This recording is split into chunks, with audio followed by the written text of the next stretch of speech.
housekeeping note at the top. On Wednesday, we will be hosting our launch of the 2023 Index of Military Readiness. And so I just wanted to make sure everybody knew about that event. It starts at noon, and you'll all be very welcome to join us for that important occasion.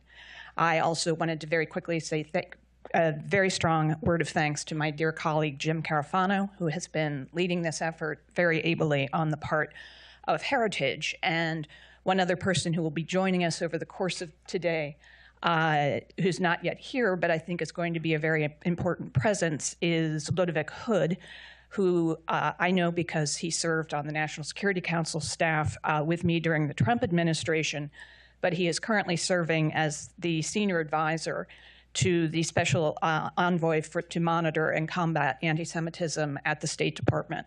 So I think his presence is a very important demonstration that this is not a partisan issue. This is an American issue that we all need to get after. And certainly in the days after October 7th, I think we've all been shocked by the degree of anti-Semitism that has been revealed here in the United States. I believe we've seen a 300% increase in these incidents, and any increase would be unconscionable. But that kind of increase, I think, really does put it starkly in front of us, the problem that we face. And so I'm very pleased to kick us off today by introducing a very dear friend of Heritage, Pastor Mario Bramnick, who comes to us from, of course, the great state of Florida. He graduated from the University of Miami with his BA and then also with his JD, and has been, of course, a distinguished practicing lawyer. But he is here with us today in his role as the president of the Latino Coalition for Israel, which I think is a wonderful initiative that shows us, despite all of the challenges that we face, that new partnerships, new coalitions are coming together that really can strengthen our efforts. And I also wanted to note that Governor DeSantis has appointed Pastor Bramnick to serve on the Florida Faith-Based and Community-Based Advisory Council. Again, such an important initiative to bring together people of faith to strengthen the policies that will make a better America. So with that, I'd like again to welcome you and introduce Pastor Bramnick.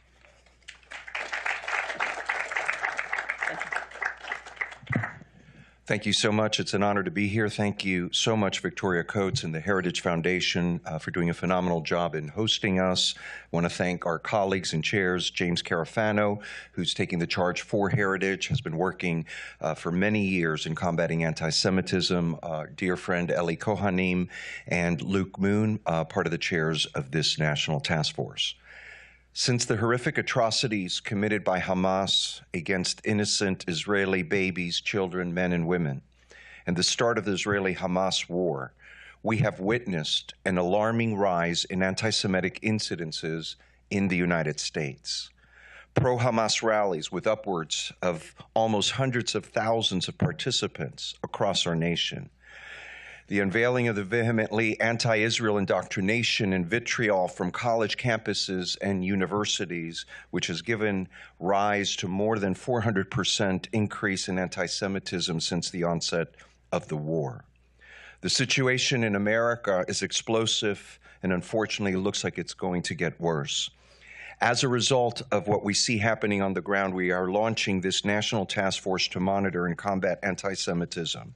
Our vision is to coalesce institutional, Christian, and Jewish organizational leaders to monitor the current and future rise of anti-Semitic trends, establish metrics and joint action items to combat the rise of anti-Semitism, and establish a coalition to defend the Jewish people and to provide a firewall to counter this rise of anti-Semitism in America.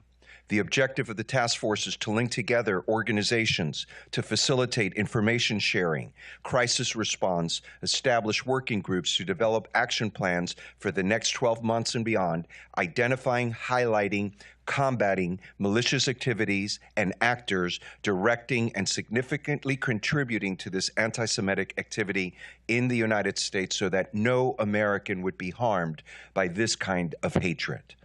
Jewish students are living in terror, harassed, assaulted, and attacked on our college campuses.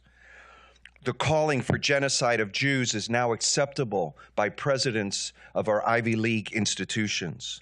Jews, who only make up 2.4% of the American population, account for approximately 60% of religious-based hate crimes. The terrifying pattern of anti-Semitism has been relentless since this Israeli-Hamas war on October 7, with no signs of diminishing.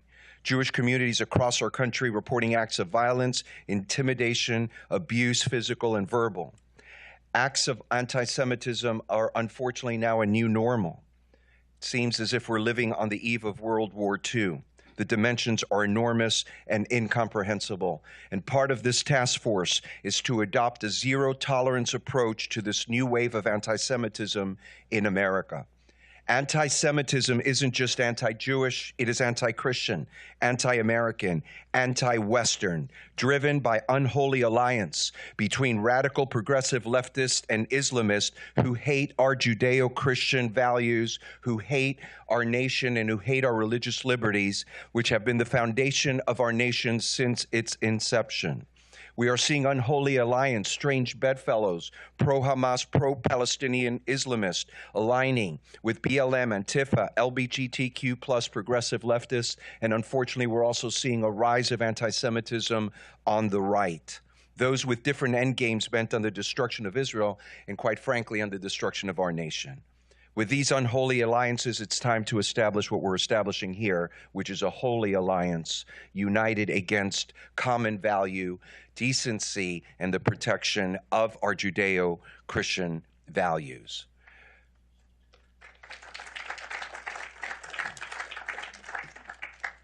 Our vision simply states that we, the National Task Force to Combat Antisemitism, hereby commit ourselves to combating hatred of the Jewish people in our country and around the world. We affirm the International Holocaust Remembrance Alliance working definition of anti-Semitism.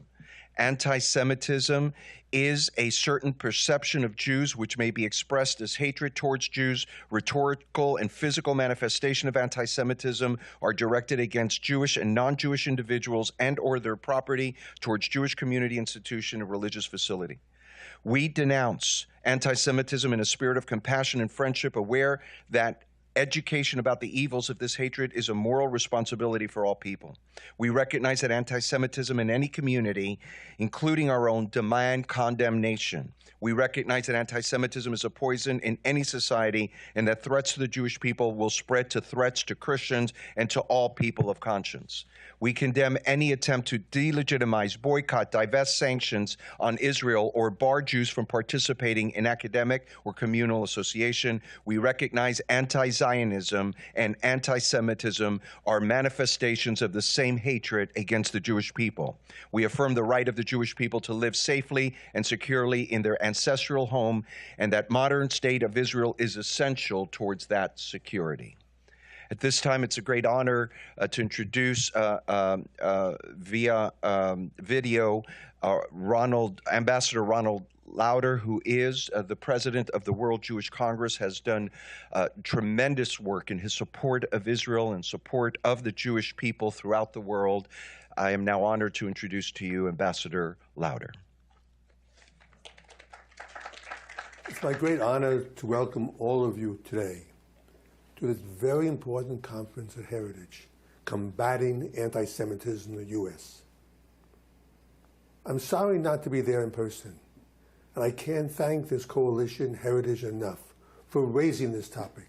But in my heart, I wish it were not necessary in the first place. It is obvious that what we have witnessed since the unprovoked and vicious attack on Jewish civilians inside Israel on October 7th, and the hatred we have seen against the Jewish people in response to these attacks is nothing but pure hatred against Jews. On October 7th, a little over 100 days ago, waves of terrorists crossed the border into Israel to kill, rape, destroy, and kidnap civilians. But it's what we have seen afterwards that is just as shocking. Let me put this in context. Imagine anti-American protests after Pearl Harbor, Imagine tens of thousands marching for Al-Qaeda on college campuses right after 9/11. Imagine calls for a ceasefire with Nazi Germany 1 week after D-Day. I know this sounds ridiculous, but this is exactly what Israel has faced since October 7th. We've also witnessed a strange silence from women's groups after the mass rapes of Israeli women, old and very young. Back in 2014, when extremist Islamic terrorists kidnapped schoolgirls in Nigeria, First Lady Michelle Obama tweeted with a photo of her holding a sign that said, "Save our girls." We have seen no signs for Israeli victims. It's because they're Jewish. When the victims of rape and kidnapping and murdered are Jewish, do the terrorists get a pass? And when presidents of 3 of our finest universities are asked in a congressional hearing if calling for the genocide of Jews violates the school's code of conduct, they answered, it depends on the context. Depends on the context. Over the last 2 decades, there has been a concerted effort by the far left and foreign countries to push anti-Semitism and anti-Zionism in our universities. We may have lost a generation, which we must aim our efforts and our energy to restoring our great universities to what they once were. And as we go forward in your conference today, remember this: the democracy and the Jewish state of Israel is the front line on the war on terror. That same war came to our shores 22 years ago on a peaceful, bright September morning. And when looking at anti-Semitism, it's very important to remember this: what begins with the Jews never ends with the Jews. All freedom-loving people everywhere eventually fall prey to those who go after the Jews first. We have a lot of work ahead of us. You have a lot of work to do today. I encourage all people of good conscience to join the National Task Force. I have absolutely no doubt that if we stand steadfast and committed to this struggle, we will win in the end. I am pleased that you will be joined today by Israel's Deputy Chief of Mission, Eliav Benjamin, and former Ambassador David Friedman. Nothing is more vital than what you are doing today. And from the bottom of my heart, I thank you for taking on this difficult and important topic. If you want our great country to remain the bright, shining city on the hill, this is the fight we must win. Our world and the safety of our children and all we hold dear depends on it. Thank you, and God bless you.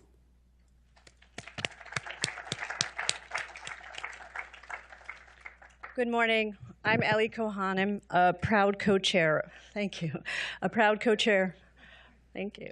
Of the National Task Force to Combat Antisemitism in the United States and former U.S. Deputy Special Envoy to Monitor and Combat Antisemitism. I want to first thank Ambassador Ronald Lauder for those remarks. As you all know, Ambassador Lauder has been the world's foremost warrior defending the Jewish people and the Jewish state of Israel, so we thank him for those remarks. It's now my pleasure to introduce the Deputy Chief of Mission of the Embassy of Israel to the United States, Eliav Benjamin, who is joining us today for a fireside chat. DCM Benjamin assumed his position in August 2022 after serving as head of the Middle East Bureau of Israel's Ministry of Foreign Affairs. Previously, DCM Eliav was extensively involved with the developing of the Abraham Accords and held positions across the foreign ministry. He is the recipient of an award of excellence for managing the International Media Center during Operation Protective Shield, and served in posts in Shanghai, China, and previously in Washington, D.C. DCM Eliav Benjamin, it's my honor to ask you to join us on stage. Thank you.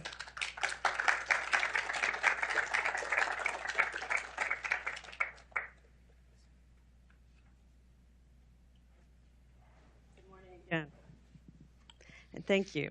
Hi, Eli. So, This is a difficult conversation, and Ambassador Lauder said one we were hoping not to have, but here we are. Following Hamas's October 7th attack on Israel, in which Hamas committed indescribable atrocities against Israelis, leaving 1,200 Israelis dead, what we witnessed afterwards, before Israel had even a chance to bury their dead, was an explosion of pro-Hamas activity worldwide, with an unprecedented nearly 400% increase in anti-Semitic incidents right here in the United States. Eliav, could you share with us and with our audience, what do you make of this unprecedented surge in anti-Semitism, and how do you think we can best counter this surge? Yeah, well, hi, Eli. Good morning, and good morning, everybody. Thank you for having me here again. Under these circumstances, but this is a good initiative to be speaking at, the launch of the task force. And I think this task force is one very good way of handling it and dealing with it. This, of course, alongside also the administration's whole initiative of strategizing the strategy for combating anti-Semitism. And the more initiatives that we can see, the better. And much more when it comes to, even more so when it's hands-on, of actually combating it in so many different ways. Yes, it is just inconceivable, the surge of anti-Semitism here in the States and across the globe since October 7th. It's kind of, in a strange way, kind of blaming the victim and calling on the victim for everything that has been happening. The mere fact that Jews around the country, that Israelis around the country who are also Jewish, but not only, looking over their shoulder wherever they go. It's not just on campuses, but yes, that is a very big place to look at. It's true for shuls, synagogues, community centers, where people are scared to go to. And it's so unfortunate that after October 7th, we're seeing such a rise in these numbers. People allow themselves to say what they want, which is part of the great part of America, freedom of speech. But they go the extra mile with the liberty that they allow themselves to go with. You know, there are groups here that are demonstrating against Jews, demonstrating against Israel, in support of Hamas. I don't even know how much they're thinking about the slogans they're using when they're talking about from the river to the sea. Essentially, this is calling for the annihilation of the Jewish state, the only Jewish state, the only safe haven for Jews in the world, outside of the United States, of course, for a place where people can feel safe and secure. And we're seeing this on campuses, we're seeing this in the streets, we're seeing this on the mall here, we're seeing this outside the embassy here in Washington, D.C., outside of our consulate generals across the country. And anything that we can do to counter this, the more the merrier. Yeah, and I just want to reflect back. As an American Jew, we are feeling it in our synagogues, in our Jewish day schools, in the Jewish community centers, as you mentioned. There is a complete sense of lack of security right now. Eliav, in my term as Deputy Special Envoy to Combat Antisemitism, we work to encourage governments and institutions around the world to adopt the International Holocaust Remembrance Alliance, IHRA, working definition of anti-Semitism with all of the examples underneath it. The reason we did so is because the definition makes clear that anti-Zionism is anti-Semitism.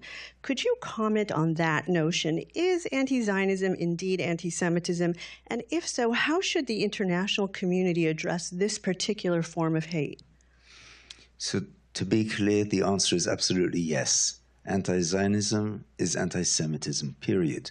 No questions, and there should be no questions when it comes to seeing and acting on acts of anti-Semitism, wherever it may be, internationally, locally, domestically.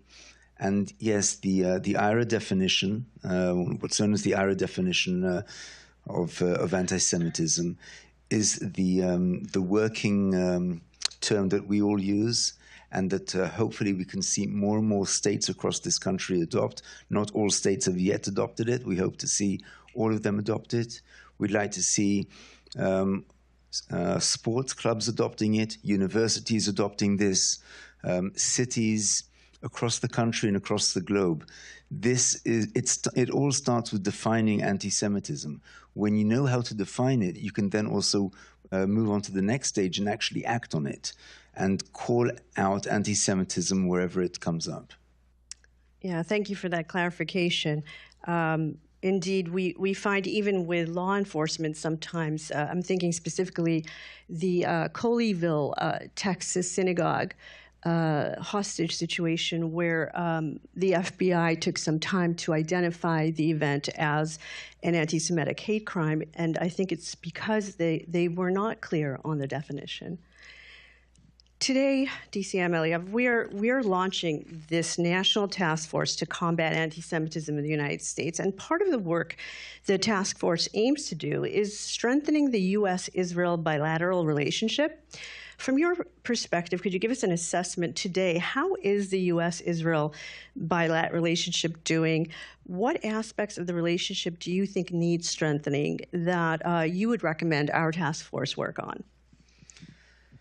So unfortunately, in Israel, we have experience of dealing with anti-Semitism, not necessarily within Israel alone, but also looking at this globally, with our relationships around the world, with various task forces, with governments across the globe, but yes, also within Israel. When I say that, and I said earlier that anti-Zionism is anti-Semitism, so this is a big part of it. When we have an entity like Hamas not only calling but acting in the most vicious way for the annihilation of the Jewish state and the Jewish people and Israelis as they may be and wherever they may be, this is something that we are countering and something that we are dealing with and unfortunately have been dealing with for so many years.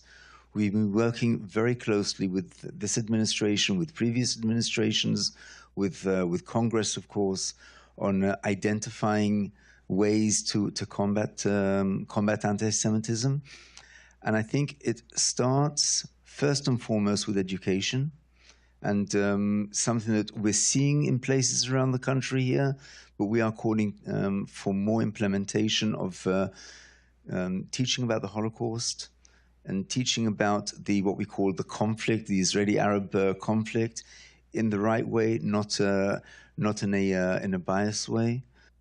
Teaching where Israel is coming from, the history of the Jewish people, the connection of the Jewish people to the land of Israel, because this is a big part of where this whole where it all emanates from.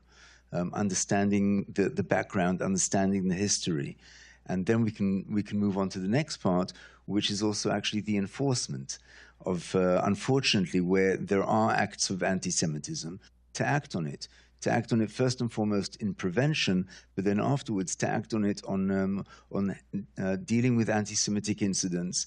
And dealing with it means not just apprehending those who've perpetuated the events, but also to make sure that the public know what happened to those people who acted as anti-Semites around the country. So you would say education and enforcement of the law. But I want to come back to the question again about the U.S.-Israel bilateral relationship. If you could tell us what you think, how is the U.S.-Israel relationship doing today as we speak, and what do we need to do to further strengthen the relationship? Is Israel looking for more immediate action from Congress right now on the Israel aid bill? Is there more that the executive branch could be doing in supporting the war effort? Could you tell us a bit your thoughts on that? Sure, Ellie. So I will say that there is a huge amount of appreciation in Israel for the support that we have received, ongoing, of course, but even more so following October 7th, from the president through all the executive branch, on the Hill, both sides, and we're making a point of it also being bipartisan, of course, even here at Heritage. It's something which is heartwarming in so many ways. The military presence that we've seen whether it's in the Mediterranean, whether it's in the Red Sea, the Gulf, statements coming out. All these show the very, very strong support to Israel. And again, calling it out in a very, very clear way of this is an act of terrorism against Israel. Any further acts that and remarks that we can receive from here, saying and stating Israel's right for self-defense, denouncing Hamas, calling out against terrorism. These are statements that are already coming out, have come out, and we're looking for them to continue in the best way, in the best and strongest way possible, not just for the sense of security for Israel, which is great, but it's even more so to send a very clear message of deterrence to all the foes out there. First and foremost, of course, to Iran, and to its proxies around the region and globally. So these are things that we are doing, we're seeing, and we're just looking forward to seeing and having much more of this when it comes to the Israel-US relations. And as you know, there is a very close relationship and interaction going on. Just the other day, another conversation between the President and the Prime Minister. We've had visits of the Secretary of State, Secretary of Defense, National Security Advisor, of course, the visit to the President, and ongoing visits by members of Congress, again, from both sides, and legislations coming out here on the Hill, not only on anti-Semitism, we've seen already 2 of those, but many more so. And of course, the aid package, the supplemental, which is of great interest and need by Israel. We do hope that it will be able to come through as quickly as possible, to enable Israel not only to fight this war now, but will enable Israel to send a very clear message again to all the foes out there of don't mess with us. Exactly right. Yeah, the United States polling has showed that most Americans stand with Israel, and then I think we would all resonate with the don't mess with Israel, but also don't mess with the United States. So we'll hope for continued strong support of the State of Israel from our government. Eliav, you mentioned just a moment ago Holocaust education. After the Holocaust, it took some years for those who seek to deny that the Holocaust ever took place. Yet today we're experiencing a form of denialism, that is, people who are aiming to deny Hamas's atrocities of October 7th in real time as we speak. Could you tell us a bit about the steps which Israel has taken to document the atrocities of October 7th, to distribute the documentation, and how best we can all help to counter this new form of denialism? So, you know, Ellie, when it came to the Holocaust, people are saying, okay, 80 years later, we didn't live then, we didn't know, we're not quite sure that all of this actually happened, regardless of all the evidence that is out there. Our concern is that just 100 and some days after the atrocities of October 7th, yes, we are seeing denials. And we're seeing denials across the globe, including, unfortunately, here in the United States. Inconceivable in the worst of ways.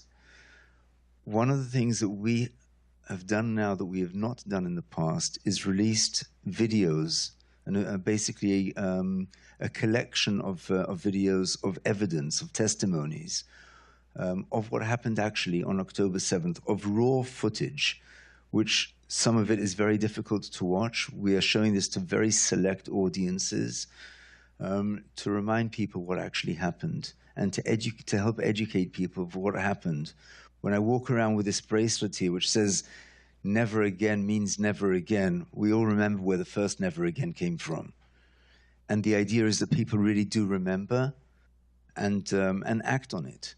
So we have this movie, it's about 46, 47 minutes long, of raw footage, which is taken even from dash cams in vehicles of the terrorists, from CCTV cameras, from body cameras of the terrorists, from cell phones of the victims. I mean, there is no way to deny or to come and say that this is fraud, and this is just a fiction of somebody's imagination. We are bringing out survivors of the Nova Festival. 260 of them were massacred, murdered on that day. We're bringing out survivors, hostage survivors who were released, coming out to the States, coming out to other countries around the world and speaking and sharing their experiences. We're bringing out military men and women who've been either attacked or have fought in Gaza, and so many other things. And one of the biggest things that we are doing now also, I think a really important initiative, is collecting the testimonies and evidence of especially women who were sexually attacked in the most brutal manner, collecting testimonies, sharing it across the globe, sharing it here in the States, whether it's here in Washington, whether it's in the United Nations, whether it's through op-eds and articles in newspapers. We're seeing this, and these things do have an effect, and they do last. And the idea is that more and more people realize, remember, but not only internalize, but actually come out vocally and speak out saying, we saw this, this is true, and negating any allegations that this is false. In fact, I saw this 47-minute video myself, and it was quite difficult to watch it, and I had to turn away at times. But I do know that Israeli consulates across the country and the embassy is making it available for policymakers, journalists, and other leaders who would like to be able to see the evidence for themselves. Earlier this month, just need to want to ask you a different question, pivot for a moment. We witnessed what many consider a mockery and travesty of justice, namely the International Court of Justice hearing brought by South Africa accusing Israel of genocide in its war against Hamas. It would seem that this singling out of Israel, despite all of the evidence to the contrary, makes the argument that Israel has become the Jew among nations. Can you comment on these sorts of efforts, and if, as a counterpoint, the support of countries like the United States and Germany, as an example with the ICJ, if this kind of support is enough for Israel to be able to push back on these baseless accusations? Yes, indeed. Another crazy example of basically blaming and accusing the victim, accusing Israel of a genocide. Through the international arena, the same international arena that created the United Nations in light of the Holocaust of World War II, where 6 million Jews were killed, murdered. This is another preposterous idea and act by Hamas, in this case presented and represented by South Africa, which is crazy on its own. I mean, what beef does South Africa have in this game, except for its relations that we've been seeing over the years and more recently over recent years with some of the worst actors in the world? Yes, Hamas, Iran, and even their relations with Russia, China. They harbored Bashir from Sudan, giving him refuge as well for a while. They're hosting Hamas there as well. They're meeting with Hamas. Just yesterday, there was a meeting with the foreign minister of South Africa in this regard. So there's that part too. Statements coming out and the support coming out from countries like Germany, like the United States, and others denouncing and clearly stating that there was no genocide is something that we would like to see as much as possible. Yes, you can come and argue that there is not enough humanitarian work being done, which I will argue against as well under the circumstances. But the amount of supplies that Israel is allowing to enter Gaza should leave no question of whether or not they are surviving better than they should. The claims that there is starvation is ridiculous. If you just look at the loads of trucks that are going in with food supplies, coming in across the Rafah crossing, coming in through Kerem Shalom crossing, I think can allow all this. The steps that Israel has been taking since day one of the war to keep the civilians out of harm's way as best as possible. I don't see many countries or armies around the world who've been doing this. So any more statements coming out to cry out against these accusations is something that we are definitely looking for as much as possible. And I do hope that more European countries will speak up for Israel. I think we have time for just one quick last question. You mentioned bad actors, you mentioned Iran, and you have worked on the Abraham Accords previously. So if you could just give us a quick glimpse of the region, the Iranian role in all the destabilization we're seeing right now, and the state of the Abraham Accords. Wow, that's one for a whole seminar on its own, but I'll try in a nutshell. You know what? I actually start with anti-Semitism or combating anti-Semitism. In a way, as a result, was part of the practicalities coming out of the Abraham Accords. The United Arab Emirates have now integrated as part of their education system the teaching of the Holocaust, something which did not appear in the past. And we're seeing this in other countries in the region as well. This is a clear outcome of the Abraham Accords. Now, is this everything that the Abraham Accords are about? No, but it is a part of this. And the office that you were once in as a deputy is working on this as well across the region, too, with Deborah Lipstadt going across the globe and especially in the Middle East, and we're seeing the work that she's doing, both with countries with whom Israel has relations and also with those that we don't yet have relations, but hopefully will too. I think all countries in the region that are aligned with Israel, with its fight against terrorism and extremism, get it. They get it, they know, and they understand, and we've been working together to counter Iran, to counter Muslim Brotherhood, to counter other elements of terrorism and extremism in the region, and we'll continue to do so even while we have the war now in Gaza. Again, understanding in a very clear way that it's good versus evil. Hamas is Muslim Brotherhood on the one hand, and it is also supported by Iran in a very, very clear way on the other hand. Everybody understands this. So let's fight against evil. Let's fight against Iran, fight against Hezbollah, fight against Hamas, and yes, fight against anti-Semitism, which is all somehow interconnected in the strongest of ways.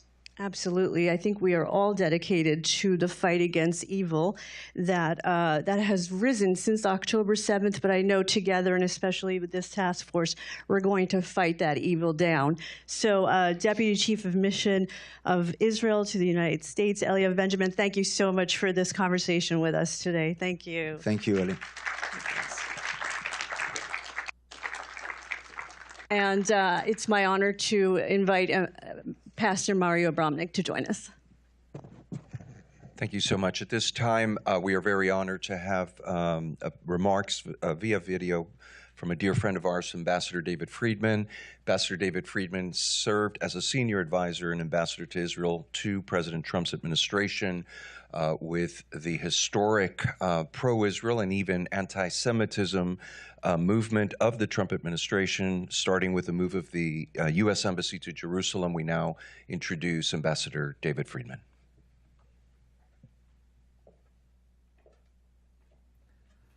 Hi, it's Ambassador David Friedman, and thank you for listening. My deepest thanks to the Heritage Foundation and James Carafano for hosting this seminar, and to Eliav Benjamin and my dear friends Eli Kohanim and Pastor Mario Bramnick for your essential work in combating anti-Semitism.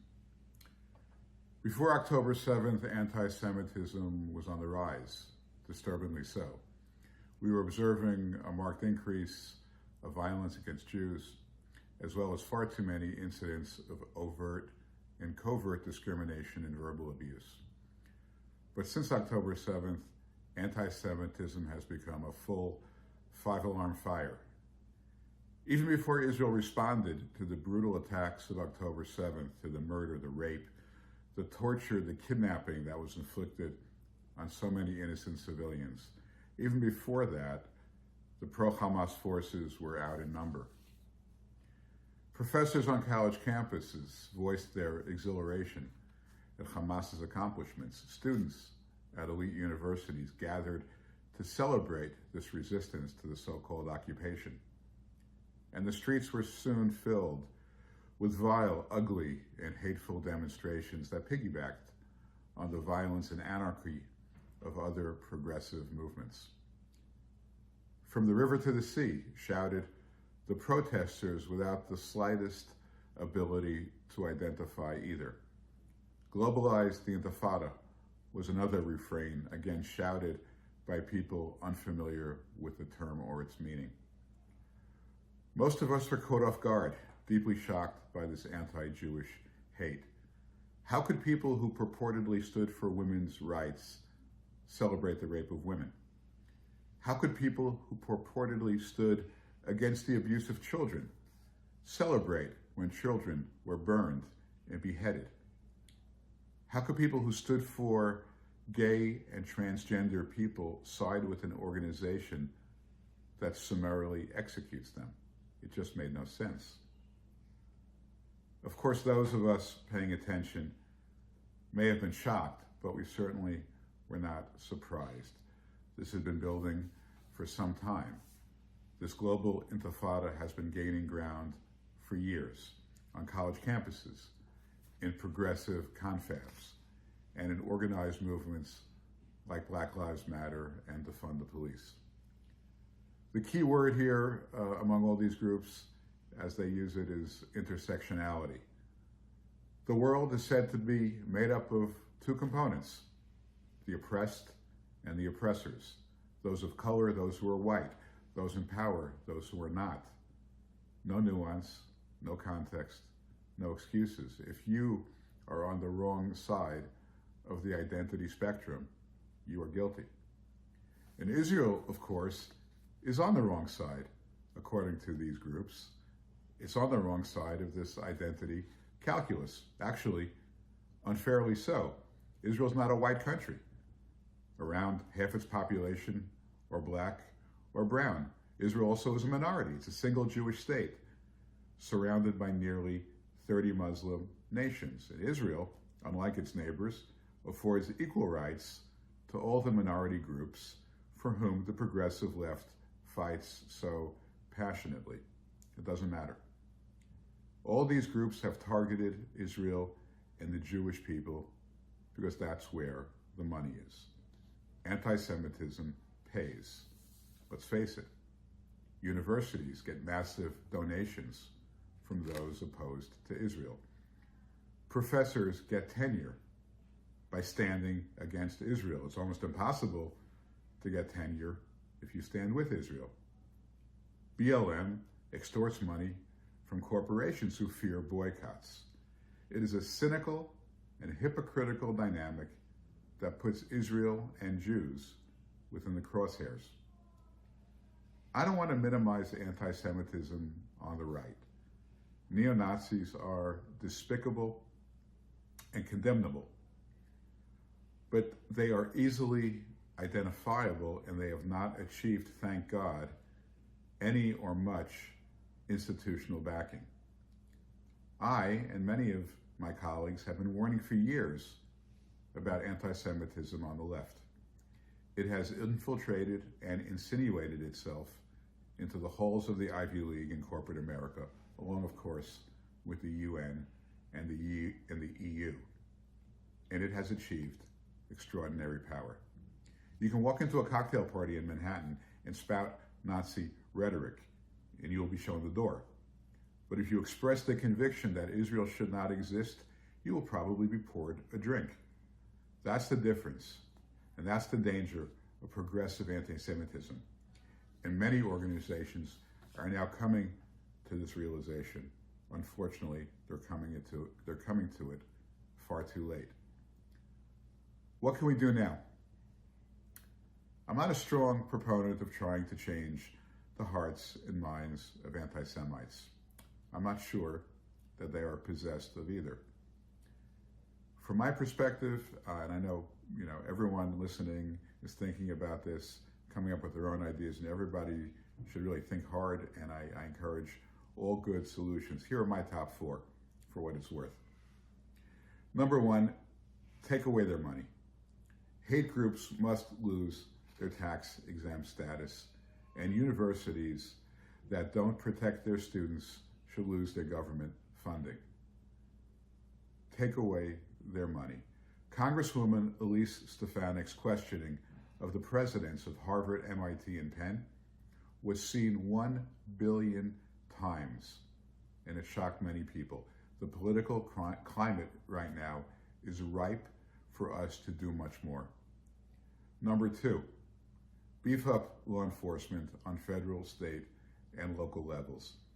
Anti-Semites, especially those who engage in violence or intimidation, they must be caught, they must be punished, and ultimately the movement must be deterred. Right now, it is open season on Jews. There are no real consequences to the worst of anti-Semitic behavior that has to change. Number 3, create consequences to elite students who support Hamas. If they lack the judgment and the character to condemn Hamas, they are unfit to be employees of serious organizations. Don't hire them. And finally, encourage everyone to read the Bible. The Bible still sells more than 2,000 copies every hour, and it presents the best blueprint for a moral and meaningful life, as well as the ultimate basis for a Jewish state of Israel. Thank you for listening. May God bless you. May God bless America. May God bless Israel. Thank you. Again. Good morning. I'm Jim Caroto. I want to thank the ambassador for his remarks. And I also want to thank all the many organizations and individuals that are participating in the National Task Force and say we are an open tent. We are excited to have more people join us. So if you are interested either online or you can reach out at Heritage and let us know. And you can help us as well. So when they publish the link of the event today, which should be tomorrow, please share it with others because we'd love to add to the ranks of who we are. I confess, I'm a huge fan of the Game of Thrones. Particularly for the guys, for the ones that stood on the northern wall, that stood there for hundreds of years, defending against this unseen enemy in frozen weather. I mean, what a symbol of what a notion of courage and fortitude and tenacity. And I feel ashamed. I feel ashamed because I feel like we've abandoned our wall and we just let the White Walkers come in. We cannot tolerate that anymore. It is time to stand up, not in America and not on our watch. So there are 2 really important components to the task force. One is the bilateral relationship of the United States and Israel and the important moral and powerful force that is in the world. And so that's an important issue for us. And we really appreciate the DCM and his comments that really emphasize that component. And the other is cleaning up our own backyard and this horror show that is really destroying the fabric of morality in America. And so to give you a flavor of that, I've asked representatives from some of the working groups focusing on the key areas of the task force to join us on stage and to talk about a couple of things. One is in these different areas that we've identified as really key issues that need to be addressed. What are they seeing? What is the task force seeing?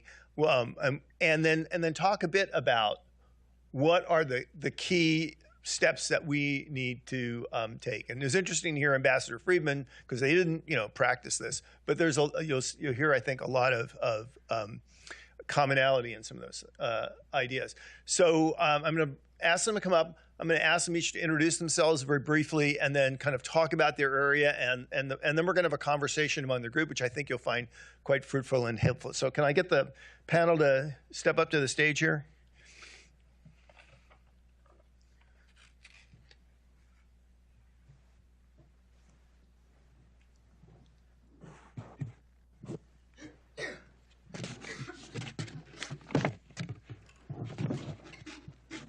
Great. So Tevi, I think we're actually going to start with you, which is maybe my favorite topic area. As when we brought the task force together and we started the conversation about, it's not just a bunch of people to get together and talk about how bad this is and how good we are for hating it, but this has to be an organization which is fighting back against this.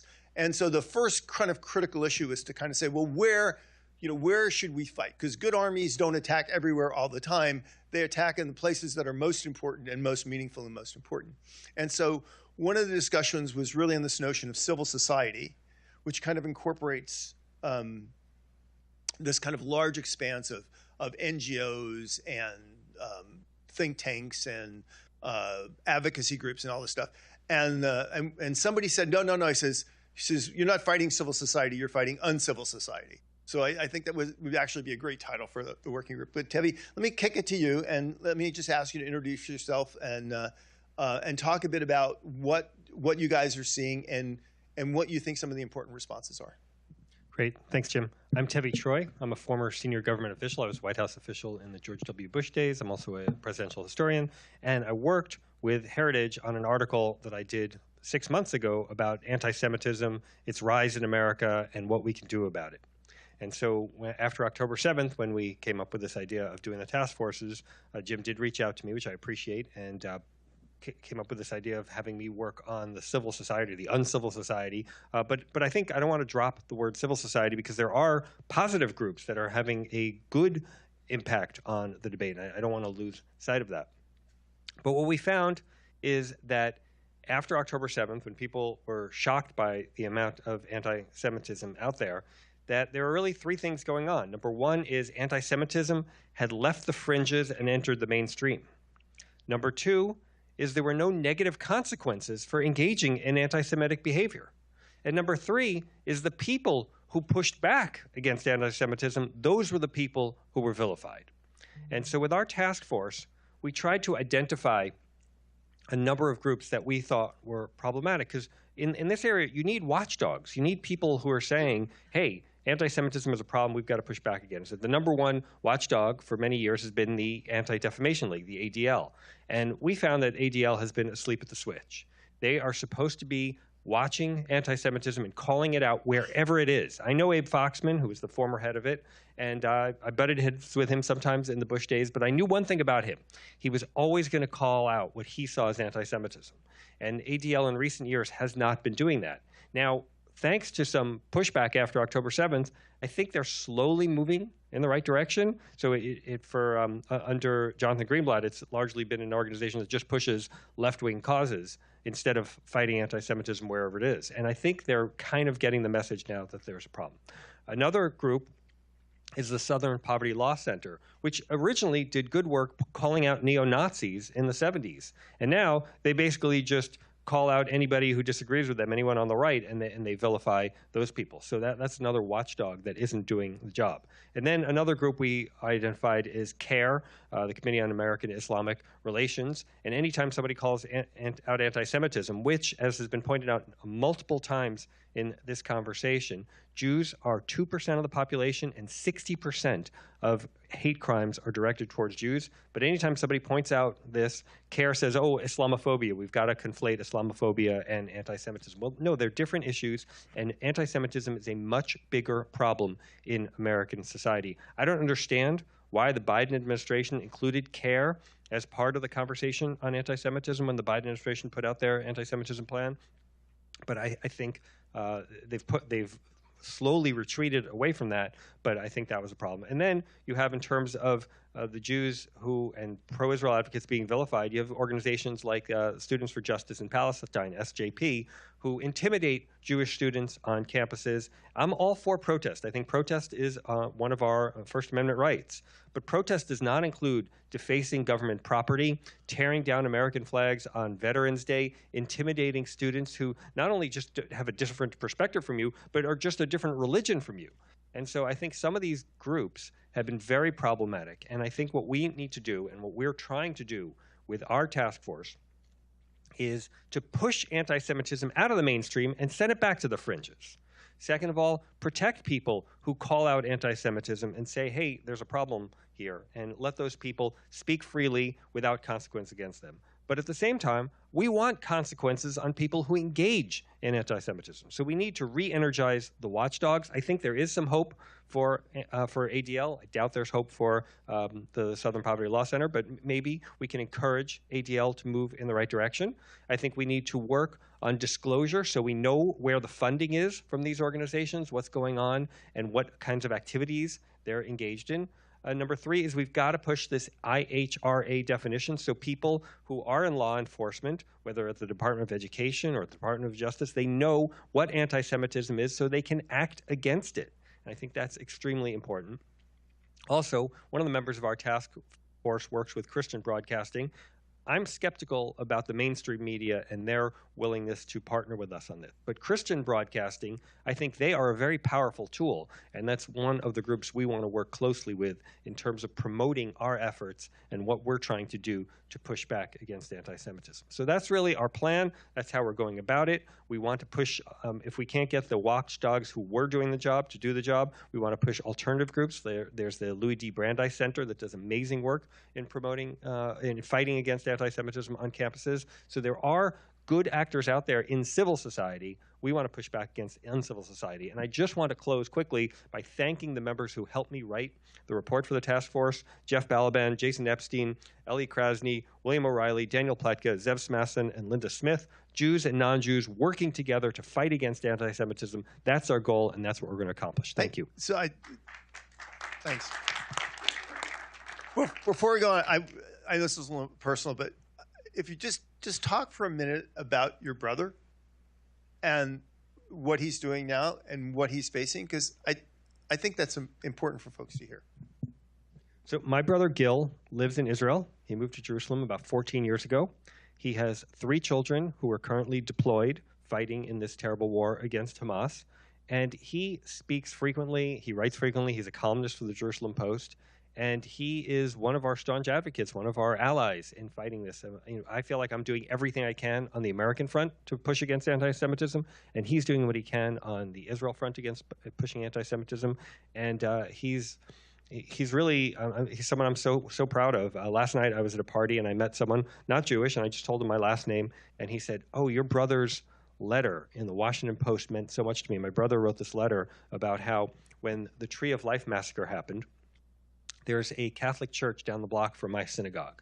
And the people from that Catholic church lit candles and walked up the street to our synagogue. And we all met and hugged and prayed together. And it was really a beautiful moment. Gil happened to be visiting from Israel at that time, and he wrote a letter in the Washington Post describing that incident. And this guy who I just met at a party, he was so taken by that. And that's what we need, people of goodwill. Americans are people of goodwill. If you look at the polls, the vast majority of Americans support Israel and hate anti-Semitism. It's these loud groups that are getting the bulk of the attention, and they don't deserve it. So with good efforts from Jews and non-Jews in America, from people like my brother in Israel, with people who support Israel and Jews around the world, we will win this fight. Well, thank you for that. And he and his family are in our prayers every day. So I want to go and talk about legislation and litigation. So the task force is a very broad and not all the members of the task force are involved in lobbying or grassroots mobilization or litigation. but understanding that landscape and how it impacts this fight is very, very important. So let me kick it to you. And Thanks, James, and thanks to Heritage for hosting us today. Thanks to the Legislation and Litigation Working Group and Co-Chair Bramnick. It's been a real privilege to work together. I'm Jonathan Pedluzhny. I'm the Director of Higher Ed Reform at the America First Policy Institute. My background is as a college professor. I taught political science for 10 years, did some university administration, and was VP of Academic Affairs at the American Council of Trustees and Alumni until about a year ago. So we've identified 5 goals and several solutions or strategies under each. Some are quite well developed, some are in development. And so I just wanted to outline some of the most promising strategies we see in 5 areas. Goal 1 is to strengthen executive branch enforcement of federal civil rights statutes, as well as anti-terrorism laws and scrutiny of student visa renewals. So Title VI of the Civil Rights Act requires schools that receive federal funding to ensure that no person is denied the benefits of a school's programs due to national origin discrimination. National origin includes Jewish ancestry, and this extends to student-on-student harassment when it's severe enough to interfere with the student's participation in educational activities. The school has knowledge of it and it acts with indifference. So that's a description of what's happening on a lot of campuses today.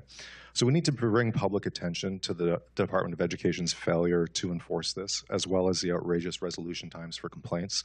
There are 92 cases open right now, over half of them filed since 10/7, but there are other cases going back years that haven't been resolved yet. And so we need to raise awareness that individuals can file these complaints and prepare people to file successful complaints. Above all, we have to watch for the first resolution agreement. If it's good and if it forces universities to really make changes, we should celebrate that. If it isn't, we need to bring attention to its deficiencies. Second, we need to advocate for a rulemaking under Title VI of the Civil Rights Act that would strengthen enforcement of federal civil rights statutes when victims of harassment and discrimination are Jewish. This was required under EO 13899 in 2019. Chairman Fox sent Secretary Cardona a letter a few weeks ago pointing out that it's been 4 years now and they haven't done it. So we need to keep advocating for that rulemaking. And we also need to develop day one guidance documents for the next administration outlining what schools' responsibilities are under Title VI of the Civil Rights Act, and that's both K-12 and higher ed. We need to explore levers that can be pulled to pressure the Departments of State and Homeland Security to enforce immigration policies that are violated when guests engage in menacing and harassing demonstrations, and we need to be ready to strengthen those in 2025. We need much stronger enforcement of Section 117 of the Higher Education Act on foreign gift reporting. This is important because Gulf money is funding the radical Arab studies departments that are the headquarters of campus anti-Semitism. The Trump administration had planned a rulemaking that would have required schools to disclose the gift agreements themselves above $220,000.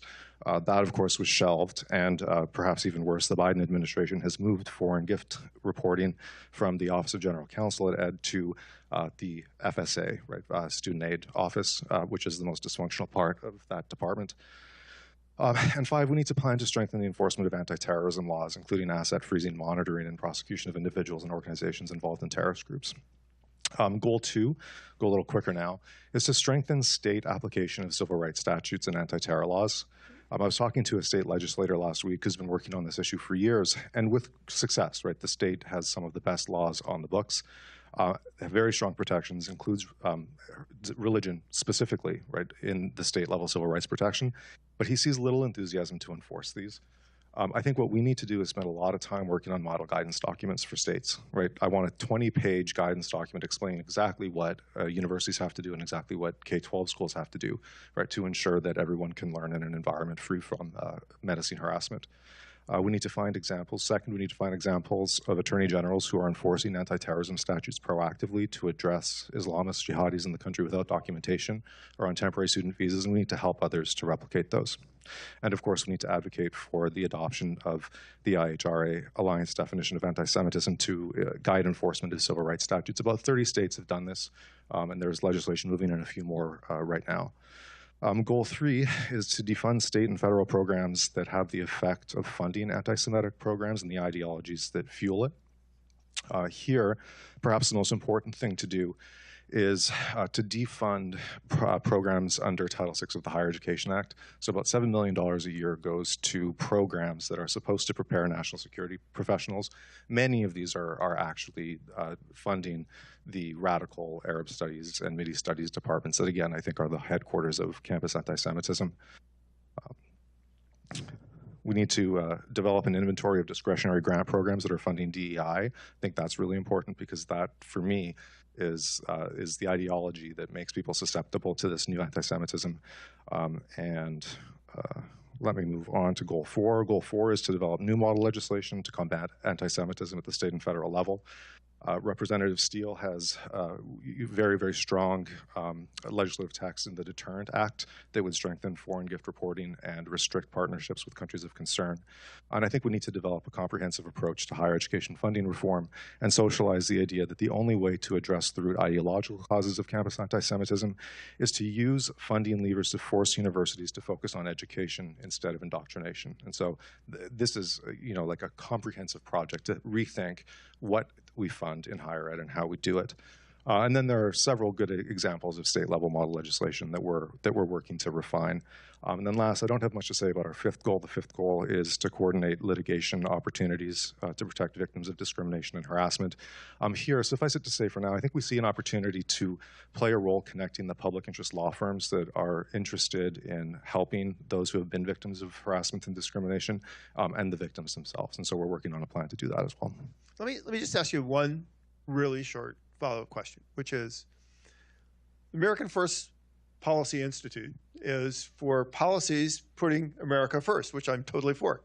But why is this an important issue for AFPI? Good question. The First Amendment is my answer, right? Free exercise of religion, right? That is a foundational American right. It should be something that we spend a lot of time thinking about how we can protect for every citizen and every inhabitant of the country. Right, and maybe it's gotten just completely too trite for this notion is anti-Semitism is kind of the canary in the mine shaft, right? And it's a phrase that we use, but just like when we say never again, and then we keep saying never again the next time something happens, people really haven't taken that fundamental threat to heart, have they? Yeah, no, I think that's right. I mean, those who are trying to drive Jewish life underground, they will not be satisfied with driving Jewish life and Jewish worship underground. They are anti-religion, right? And so this is not just an issue for American Jews. It's an issue for American Christians. It's an issue for American Muslims, right? Because the ideology at the root of this is anti-religion, anti-family, anti-American tradition, right? I mean, that's what's driving this. Yeah, I mean, it's interesting because even when we talk about, for example, Islamist groups, right? Islam is a political agenda. It's not really truly a religious agenda. It's a political agenda to seize power. So your point is well taken, that this is really a threat to not just religious liberty, but really to all individual freedom and liberty. So I want to bring in now my spiritual baby sister. So she's not really my baby sister, but I do kind of feel like we're family. So and talking about an issue that we've already mentioned several times today. So over to you. So first, I'd like to thank you, Jim Carafano, for your dedication in fighting anti-Semitism and this commitment to organizing and nurturing the Heritage Anti-Semitism Initiative. Many people don't know this, but this was birthed about 4 years ago in your office, so this is not new. And it exists because of Jim's commitment and the gravitas that you've brought to the effort. So I want to thank you for this. I was there at the birth. It was great. And a big thank you to Heritage for housing the Although, to be clear, men cannot give birth. No, men cannot give birth. Men should not swim against women also. I say that as a Penn alum. A big thank you to Heritage for housing the Anti-Semitism Initiative and lending this group the best and deepest thinkers and giving us really Heritage's vast reach, all those millions of emails and the ability to broadcast what we do to a big audience. Early on, and many people have mentioned this, Heritage and Jim recognize that anti-Semitism is not a Jewish issue. It's an American issue. Nowhere is this playing out more obviously and dangerously than on the university campus today. And I am a reformed investment banker who came back into the nonprofit world because I saw the culture wars and I saw the problems. These are not new. This has been going on for decades at this point. And I sit here, now don't throw anything at me when I tell you, I sit here as the president of my class at the University of Pennsylvania. And so I'm in the middle of the belly of the beast right now, basically fighting the culture war. Who would have predicted that we would be sitting here and talking about anti-Semitic rallies being held in our streets, on our college campuses in particular. And sadly, could we have predicted that our children would be marching, not my children, by the way, would be marching in support of terrorism and terrorists? Nobody could have predicted that the Me Too generation would excuse the rape, slaughter, and kidnapping of innocents in Israel as a result of both their DEI indoctrination, and we'll talk about DEI a lot with respect to schools, and their unthinkingly joining into intersectional compacts with others that they see, who all see Western civilization, America, Israel, Jews, along with others as the target of their rage. So not that our children need much egging on, but on university campuses, and I'm involved with the Education Taskforce, there's a heavy dose of anti-Semitism and anti-American influence from foreigners on our campus, foreign students on our campus today. So I don't have to tell you how pervasive the problem is, but I will go through a really quick list of some of the things. I hate doing lists because they're never exhaustive, but a few things that, and I see in my seat at the University of Pennsylvania, I'm in touch with the other elite schools who've done some organizing. By the way, not enough organizing, not enough elite schools. We really do have to empower alumni to be more involved. Rallies calling, we see rallies calling for the eradication of Israel and killing Jews. Professors canceling classes so their students can attend pro-terrorist Hamas rallies. Foreign students, guests here in the United States, rallying support for terrorist organizations, spreading blood libel about Israel and Jews, destroying Jewish property, and by the way, speaking against America also, their host. Administrations treating foreign anti-Semitic instigators differently, so their study visas are not revoked or canceled. Professors and students afraid to register their support for Israel or Jews for fear of retaliation from their departments, from the administration, and from students. This was, by the way, one of the biggest surprises to many people on our particular task force at the University of Pennsylvania is the number of quiet questions. You know what? It's like being how many of you are conservatives and you've said something and nobody reacts, and then you leave and you're in the restroom and somebody comes up to you in the restroom and whispers, "I agree with you." And you say, "Why are we whispering?" Well, it's the same thing on college campuses now, where professors and students are afraid to stand up and say they're pro-Israel, and so they whisper and say, "I agree with you, thank you, keep doing what you're doing." Physical altercations between terrorist Hamas supporters and Jewish students, the inability to isolate an issue, just a simple anti-Semitism statement.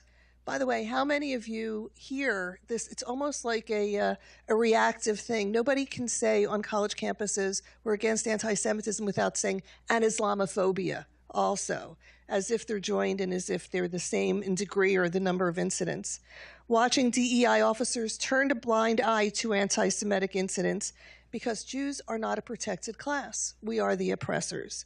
And anti-Semitism being lumped into freedom of speech on campus, making it acceptable. Well, it's okay, we have freedom of speech, and I could go on and on. So we've watched the reaction of alumni, some of whom have started to withdraw their financial support, but that has limited success. Alumni are now just addressing what they've presided over for the past 2 decades and finally withdrawing these donations. You'd think that we should take comfort that alumni are waking up, but don't take comfort so quickly. They still believe there's a strong enough foundation to rescue their schools, and that's one question we have to deal with on our task force, which is there a strong enough foundation, or are there alternatives that we should be looking at? So our education working group will be taking up the most important questions. First, we'll be taking up the issue of DEI, as it has provided a fertile medium for anti-Semitism. The idea of oppressor and oppressed was not just labeling Jews oppressors, putting us in a basket of white oppressors, but it's labeled Israel as colonialist and as an apartheid state. Through the prism of DEI, Israel and Jews represent so many evils that prove they must be stopped and eradicated. By shouting from the river to the sea, I assure you they are not talking about giving Jews in Israel a first-class ticket to sun themselves in the Côte d'Azur. This indoctrination starts in kindergarten now, and I encourage you to spend time talking with parents who've had their children in public schools from Loudoun County, Virginia, to Texas. Yes, Texas. We will explore the state of education beginning at kindergarten and how to empower students to control the education of their own children. We will highlight what school choice and homeschooling can do to protect our children. 3, we will explore the protecting of the American family. Parents have the right to raise their children with their own family values and have the right to prevent public schools from imposing hostile values on them or hiding information from parents. And if you doubt that happened, I have actually spoken to parents whose children have been taking for transgender counseling without notifying the parents. We will explore how to prevent teachers or students from being compelled to affirm radical doctrines. And all this feeds into preparing them for anti-Semitism and promoting anti-Semitism. We will study the use of government subsidies and funding of programs that promote anti-Semitism, including eliminating or significantly reducing charges on federal research grants and urging states to reduce or condition their higher education appropriations and grants on viewpoint diversity and other public purposes. At Penn, I've been screaming for over a decade that we need to be a marketplace of ideas and not just simply a progressive factory. Training social justice warriors. This all leads to anti-Semitism, and I will mention at Penn that the Pennsylvania Assembly holding back funds was a powerful statement and one of the contributing factors to having the president and the chair of the board resign. We should discuss whether we can be change agents in the current institutions or whether we need to build our own, and what does that mean exactly? And I'm going to add one that wasn't on the list, if that's okay, and that is not so obvious. But the DEI culture, the cancel culture, anti-Semitism, all of this leads to a certain amount of depression on campuses. And so I think we should look at the mental health on campuses and how this all ties together. Because students who are afraid to stand up and say, it isn't okay to back a terrorist organization. It isn't okay to vilify Jews without their fear of being canceled, then creates psychological problems. And there's no coincidence that the rise of DEI and cancel culture has also gone at the same time we've had a rise of depression and suicide on campuses. No society can survive this. So I'll end by saying one of the heritage scholars, Mike Gonzalez, has written 2 books on DEI and on the culture. And he points out in those books that the changing the culture isn't easy because people tend to buy into the American dream. And one of the successes that those who want to bring down our culture and frankly bring down our system, one of the successes they've had is infiltrating our schools and getting to our students. And that's bred success for them. And that success is bred success. So schools are filled with professors and administrators who may not or may believe in and spread our old blood libels, but they've proved as recently as last month in front of Congress that our educators lack a moral compass and our schools have lost their way. So we have a lot of work to do in this task force. Thanks, Sis. Would you mind sharing maybe just one brief story about your experiences at Penn? One brief story. Well, I think that the biggest issue is that there's a fear on campus and there's a fear among people who sit on boards to speak up. And so I won't talk about what's happening now because this has been going on for over a decade. Every year there's a graduation that we, the class presidents, participate in. It's actually one of my favorite days. The presidents have breakfast together and then we walk in and we make the processional on campus. And every year there's a speaker. Every year the speaker is liberal. Every year the speaker says something that is awful. Every year I stand up and start booing. Every year all the class presidents throw their bodies on me and bring me back down into my seat. But they're in a bubble and they don't really understand. I think we've gotten to the point where we see you can't progress without buying into DEI. You can't progress, and they assume everybody buys into this. I think that the most shocking thing to me has been the amount of fear and conditioning people in the universities have to speak up and speak out. And even if in their hearts they believe, that we may be right on our side saying, you shouldn't do this or this is inappropriate, they've gotten to the positions they're in by getting along with the DEI and by being quiet, quite frankly. Thank you. So now we're going to turn to the saddest and most disappointing member of the panel. It's not because of him. It's when we had our first organizational meeting and we insisted that we really focus on the nub of the, and really get to the issues that were really the most important. I have to be honest, I was kind of shocked and disappointed and in some ways really ashamed of myself at the first issue that literally everybody in the room insisted that we address is public safety.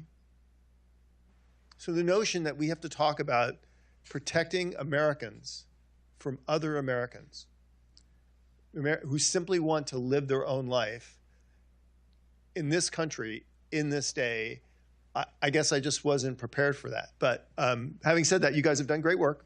But I'll kick it over to you. All right, well, thank you, Jim. I'm very pleased to be part of this working group. I'm a research fellow here at Heritage Foundation. I focus in financial regulations.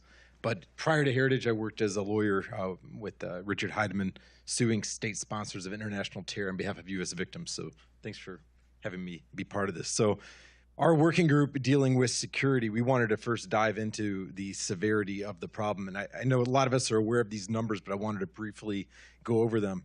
In 2022, which was, of course, before this current war, the FBI reports 1,300 hate crimes directed against Jewish Americans.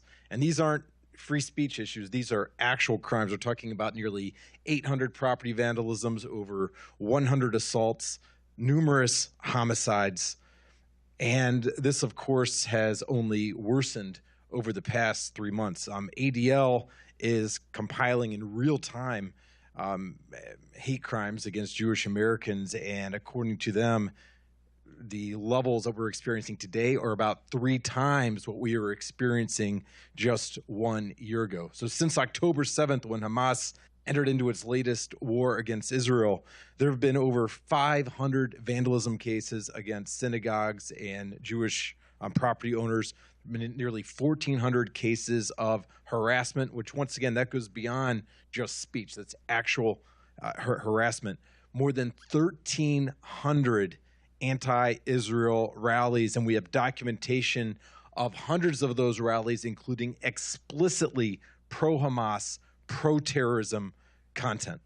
And of course, hate, whether it's directed against Jews or others, should be condemned across the board. But this myth that somehow the problem with Islamophobia is akin to anti-Semitism, the data just do not bear that out. There are about 3 times as many Jews as Muslims in this country, yet the number of anti-Semitic hate crimes is nearly 7 times what you see with the other communities. This is a particularly large problem for the Jewish community.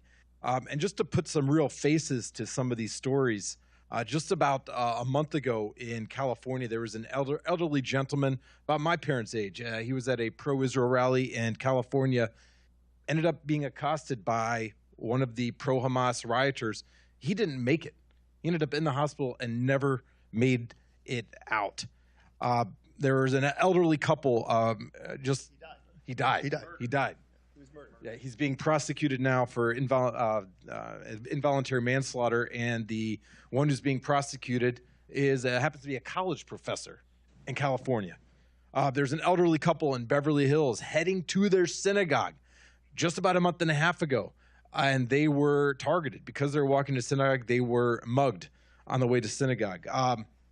Just about a month ago, actually a few weeks ago, in New Jersey, a teenager, 16-year-old girl with an Israeli Defense Forces sweater, walking through the mall, I believe with her little sister, accosted, actually physically assaulted by someone, and many anti-Jewish epithets that I cannot even repeat publicly were hurled at her, just for simply wearing a sweatshirt.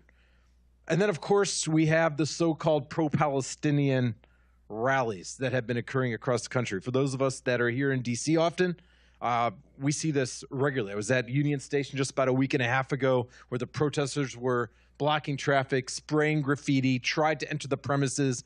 We've seen them physically trespass on Capitol Hill. And of course, the media, particularly the mayor of D.C., continues to ignore this. Just a week ago in D.C., we saw pro-Hamas rioters force an evacuation of some of the White House personnel, damaging the fence. Once again, Mayor Bowser, to my knowledge, completely silent on this. And then, of course, the other public safety issues with some of these so-called rallies. We've seen the airports getting into JFK blocked, O'Hare blocked. Just the other day, this weekend at Ronald Reagan, they issued an announcement there was First Amendment activity, their words, and they were urging people to take the metro instead of an Uber from the airport because of that First Amendment activity. And then just the other day, the ports in Portland, I believe Portland, Oregon, were being blocked by pro-Hamas sympathizers, upset that there were possible armaments going to defend the brave men and women in the Israeli Defense Forces. Correct, forgot about that one, in the Golden Gate Bridge. So this is a big problem, not just with the hate itself, but with the physical danger and with the roads being shut, airports and ports. Some of these rallies, protests, I call them riots, they've gone before just these implicit calls for genocide. And by that I mean the chancellor from the river to the sea, which of course from the Jordan River to the Mediterranean is where the Jewish people have their homeland today, have had it historically. And when you hear a chant of from the river to the sea, Palestine will be free, that is an implicit call of genocide because it means free of the Jews. And then we see even worse with the calls of intifada, which is the violent action against Jewish people who are living in their homeland. But then you go even further on the spectrum. We have now so many cases of documentation from these riots where people, this is an example from Bangor, Maine, somebody with a flag for the People's Liberation, Popular Front for the Liberation of Palestine. That is an actual terrorist group. It is on our terrorist registry. When I worked at a firm suing bad actors, this was one of those organizations. And you see people, instance after instance, in Maine, I have D.C. as an example, North Carolina, people have the flag of Hezbollah. They'll have the shirts with the acronyms for actual terrorist organizations, and they're proudly proclaiming what their end desire is and who they are aligned with. And of course, and that brings me to a situation that happened in the state of Florida with their local Students for Justice and Palestine chapter. I think this was hours after the Hamas attacks on October 7th.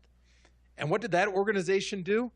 They stood and they said, we're not just standing in solidarity with Al-Aqsa Flood, which is the name for the terrorist operations. They said, we are the Palestinian students here are part of this resistance. And that's just a stunning acknowledgement of the support for terror they have in their hearts. Got pages and pages more of examples here, but I wanted to get to some of the recommendations that our group has focused on. Of course, our first step is actually conversing with the local mayor's offices and the police departments and the city councils of communities, particularly ones in which these riots have been happening and in which there are large concentrations of the Jewish community. But unfortunately, that's not likely to go far enough in a lot of these communities. This is going to take also our committee members and hopefully many of us here working with state legislators in numerous ones of these states. You know, in 40 out of the 50 states, we have what's known as Dillon's Rule. And what Dillon's Rule simply means is that state legislators have a lot of power if they choose to use it to force local governments to act responsibly. And in a number of these states, such as Georgia or Nevada, you have conservative, sensible legislators, but yet the city governments continue to allow these riots to run amok. State legislators in those states have power to force those communities to get on the ball. And our committee truly believes that if we put pressure on those state legislators, you can make a difference even in those areas that are not run sensibly. When it comes to these riots and these rallies, we continue to see the media, continue to even see sometimes the victims saying, well, these are First Amendment activities. Well, we need to recognize that the First Amendment does not cover blocking traffic, does not cover vandalism, does not cover disorderly conduct or rioting in front of somebody's home. This is something that can be dealt with laws that are on the book if the right pressure is placed. And then just lastly, one recommendation, we have many, but one last one in the interest of time. If you look at immigration law very clearly says that if you express support, if you espouse support, not just financial support, but even verbal support for terrorism or terrorist entity, you are not admissible here. That's a law that's on the book. And with the right administration in place, just enforcing that law alone would ensure that thousands of these student protesters that are not citizens here could be ejected in short order from this country. Thank you. Thank you, Joe Griffith. Let me share an interesting fact. Of the many organizations and individual participants in the National Task Force for Combating Semitism, the overwhelming number of them are non-Jews. What's interesting, and I know all these people, and what's interesting about them is, and knowing them and their backgrounds and their histories and who they are, they each kind of come at this issue in a way that's particularly personal for them. So my question, Joel Griffith, is what has made this personal for you? I think, I've been proudly Jewish since I was a child, but I think this has became even more personal the last few months. Having friends that have made the decision to live in Israel, hearing their stories, following the social media posts, visiting with some of them over this past week, it's become a lot more personal. I have a friend in Chicago who moved to Israel, found a husband, had several children, and was living near that border area. She's no longer there. Her whole neighborhood evacuated. She's here in the States, away from the friends and the family she's been around. It's become personal, I think, because of those relationships and those friendships that I've been fortunate to develop the last 10 years. Thank you. Thanks for sharing that. So let me take a second, little time out here, and educate the panel, and I'll be right back to you, so don't go anywhere. You guys don't understand. I would say 99% of America. So I represent 99% of America. I'm an Italian kid. I grew up in Long Island. I grew up thinking that most of the world was Jewish. No, I did, and the reason for that was really simple. Everybody in my community was Jewish, except for me. And and it was, I'll be honest, I was jealous. They had 7 days of Christmas. I had one. They got extra holidays I'd never even heard of. But I'm all joking aside, for a lot of Americans, they don't really understand kind of some of the very basics of this debate. So question for the panel, I'd like you all to jump in if you can, or if you wish. This whole definition thing, what the heck's that all about? What's this definition thing, and why does it really matter?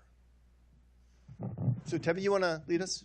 Sure. So Ken Marcus, with whom I know you've worked and is the head of the Lou D. Brandeis Center, was at Department of Education, and he said there are laws on the books against anti-Semitism, and the Department of Education does not enforce against those laws because they don't have a definition of anti-Semitism. They don't know what it is, or they claim not to know what it is, so they use that as an excuse not to enforce the law. So from a most basic level, if you define anti-Semitism, then we can have laws against it, and we can enforce those laws so that people who act in bad ways against Jews and act in anti-Semitic ways that are inherently anti-Semitic and anti-American ways, then we can do something about it. I think that's one of the reasons the So definition is so what's the important. definition, and where did it come from?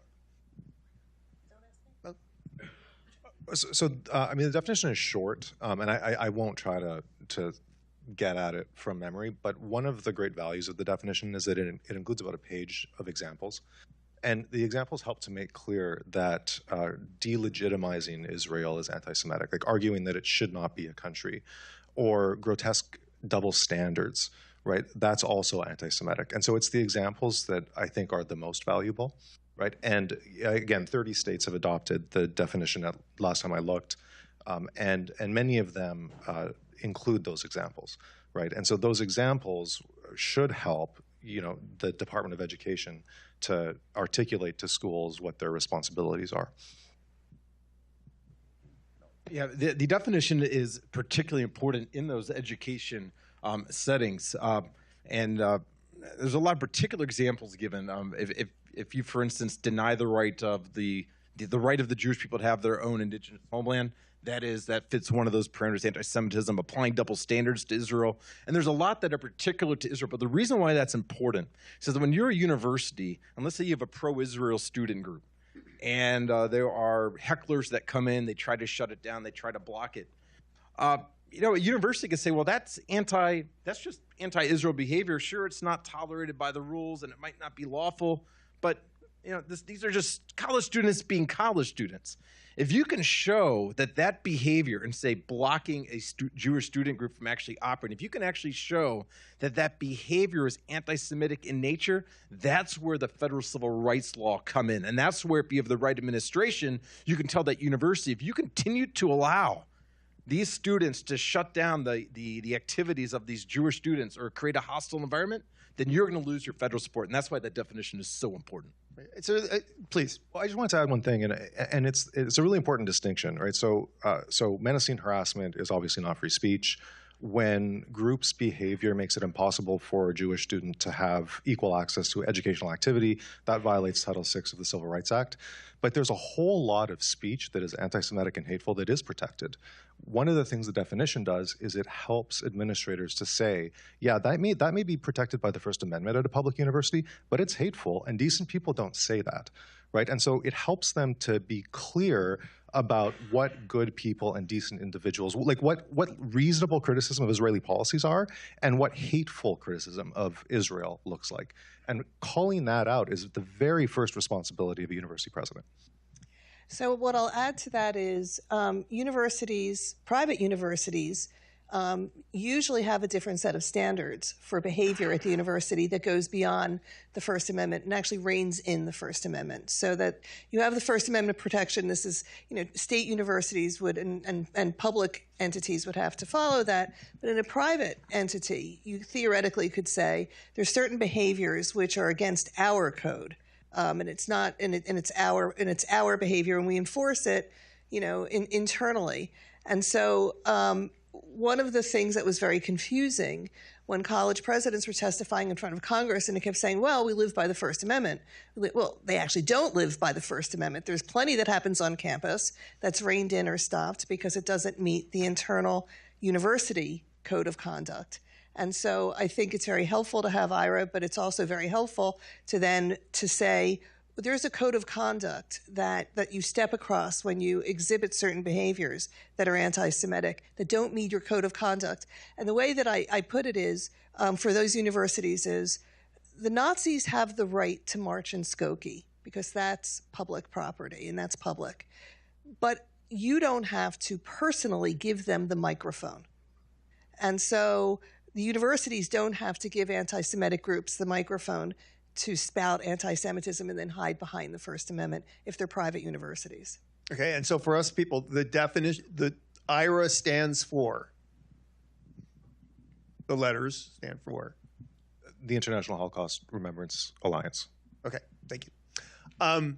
What's important, I think, about this conversation is it's gotten to a theme that we've hit on several times today, which is much of what the task force is about is combating the abuse of the First Amendment. And there are two sides to that. As Joel pointed out, there are many activities which are actually not protected First Amendment rights, which are actually violating laws and harming and hurting people. And our governments, our law enforcement institutions need to hold people accountable for that. The other side of that is you have a First Amendment right to say things that are properly protected in the First Amendment. Others have a First Amendment right to hold you accountable for what you say as well.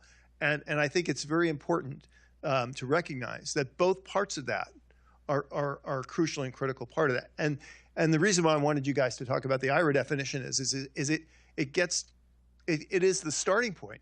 It's what are you upset about? What is wrong? And it's a very clear and simple definition of this, my friend, is wrong. This is what put people in the ovens.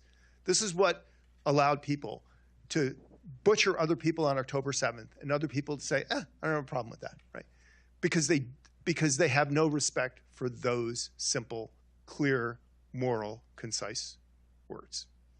The other issue I wanted to raise to the whole panel, which is something else which has come up repeatedly, and Adrian, maybe you can start with this, is many of you, or actually all of you, at one time or another talked about funding. And I think that's very important because if you look at the anti-Semitism movement in the United States, it is not a grassroots movement. This is not the civil rights movement. This is not a bunch of people that got together and are deeply frustrated by a great injustice and said, let's go do this. I mean, the kids that were sitting at the counter at the Woolworths, right? Like nobody gave them a grant to do that, right? So this movement was created, and it was largely created with an enormous amount of money and political protection. And so the fact that a number of people have kind of hit on the funding issue is, if you just let the money flow, don't think that this is ever going to stop. I think that's really important. So Adrian, maybe you could lead us off, but I'd love to hear kind of additional comments on why the funding issue is so central to combating anti-Semitism in the United States. Well, it's a big issue at universities, and I think that whether it was the ambassador or somebody before said, there's a tremendous amount of money coming in from foreign actors and for other purposes to universities. And so the question is, do you stop that? What do you do about that money? What should trustees be doing? What should administrations be doing? But we should recognize the fact that the rise of anti-Semitism, somebody did a study of, I think it was Qatari money coming into universities. And they showed that as the money flowed, anti-Semitism on campus, anti-Semitic events were increasing. So there's no doubt that this is highly funded. The rallies that happened pretty much right after October 7th occurred, I mean, even as soon as that afternoon, were funded. I mean, they're not organic when they happen that quickly, and they happen in the way they happened. So that's one aspect of money coming in that we have to be aware of, and I think we have to shine a light on. If it's not illegal, we have to shine a light on it, and trustees should be more active. I mean, one of the lessons at universities is trustees have been passive. This has all happened on their watch. They've been sleeping, and they should be more active and understand where money is coming in and how that's influencing seats at universities, how that influences certain departments at universities. You have the Middle East departments, Near East departments. Comparative literature, surprisingly anti-Semitic. I mean, you have certain departments that are funded by certain sources of money, and they are sources of great anti-Semitism. By the way, don't assume your Jewish studies department at a university is pro-Israel either. I mean, I don't think you can assume anything anymore on campuses.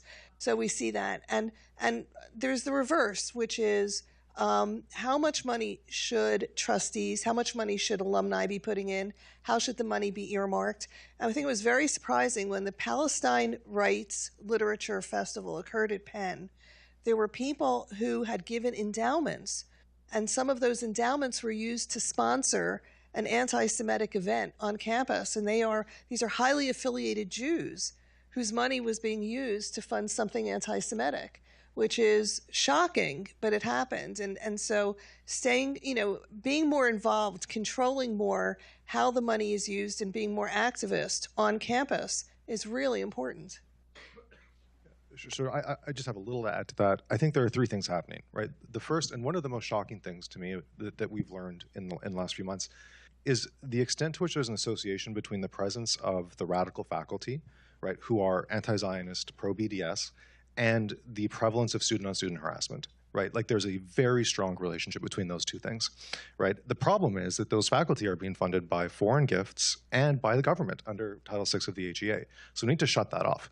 The second thing is students are coming to elite university campuses from the Middle East, and their purpose is to change the culture, right? They get scholarships from the Muslim Brotherhood to do that, right? And so you need to end that, or you need to somehow crack down on that. Like one idea is, on my reading of the N400 form, which you have to fill out for naturalization, you aren't eligible to ever become a citizen if you've been an SJP member and some of the other groups, right? Because you've advocated to suppress others' First Amendment free exercise right, which is a question on the N400 form. There are a couple of others that you couldn't answer truthfully if you'd been a member of SJP. So you need to get at those radical student activists.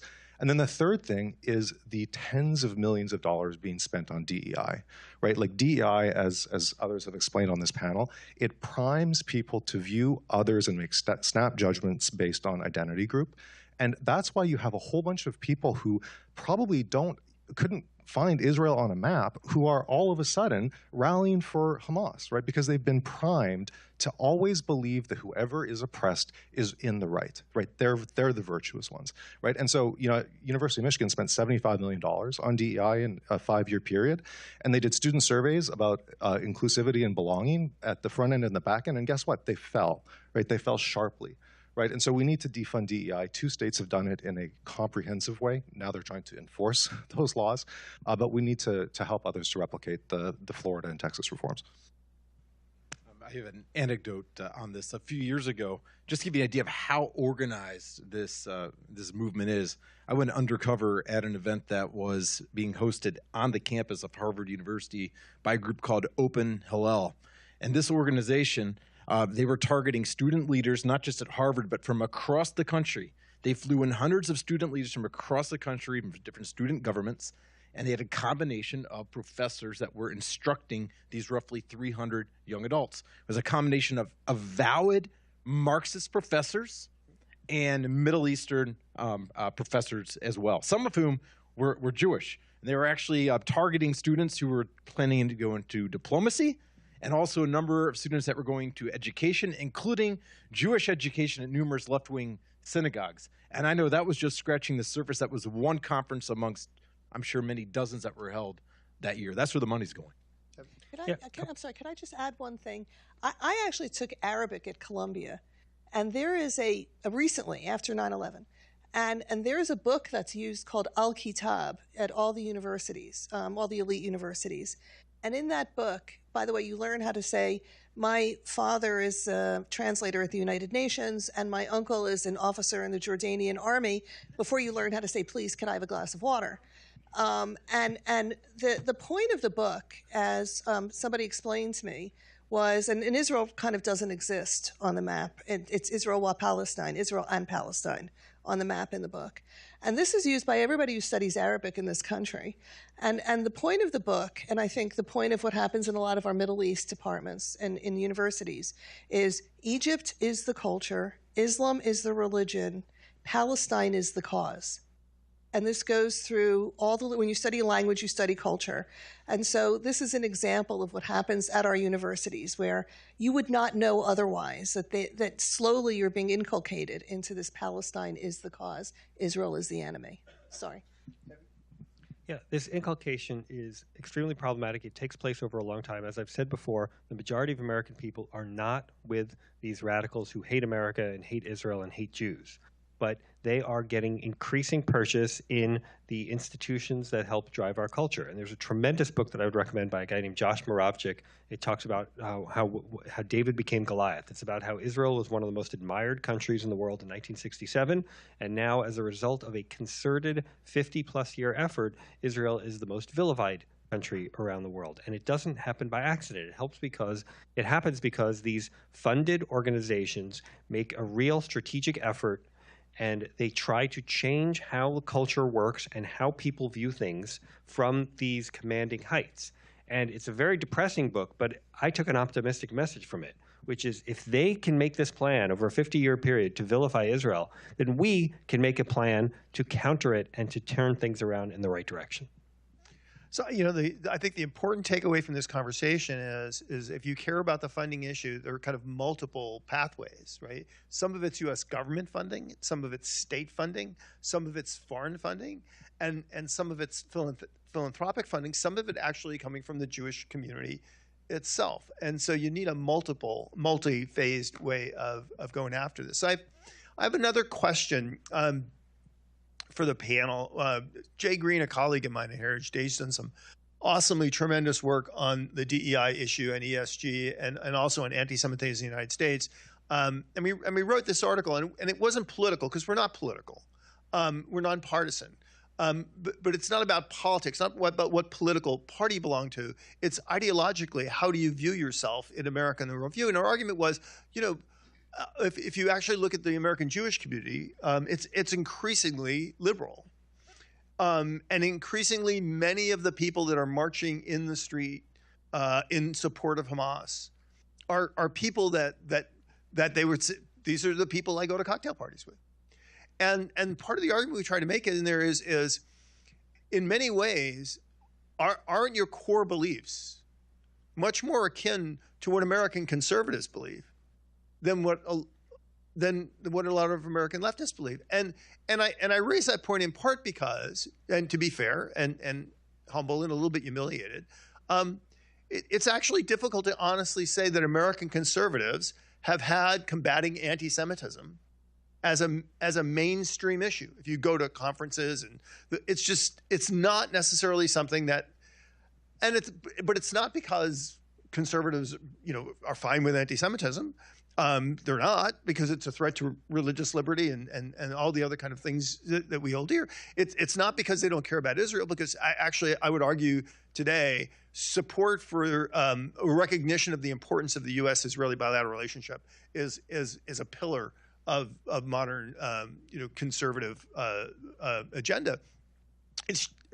I think that's my question is, why aren't why haven't American conservative, the American conservative movement, really been at the forefront of leading this? And why aren't American conservatives really making the case to all Americans to say, you need to look into your heart and really decide, as we look at a country which has two very different visions taking us in two different directions, you have to look into your heart and really decide, where does your heart really belong? Let me take this on, and I don't think you should feel at all humiliated or concerned about where you've been, because 20 years ago, anti-Semitism was not such a big problem in America. So we have seen the rise of anti-Semitism in the 21st century, and now good institutions like Heritage and people like yourself are taking steps to address it. But it's not like 1995, this was the biggest issue that we should have been worried about. And in fact, I start my article in National Affairs that you guys helped me with an incident from when I was in the Bush White House.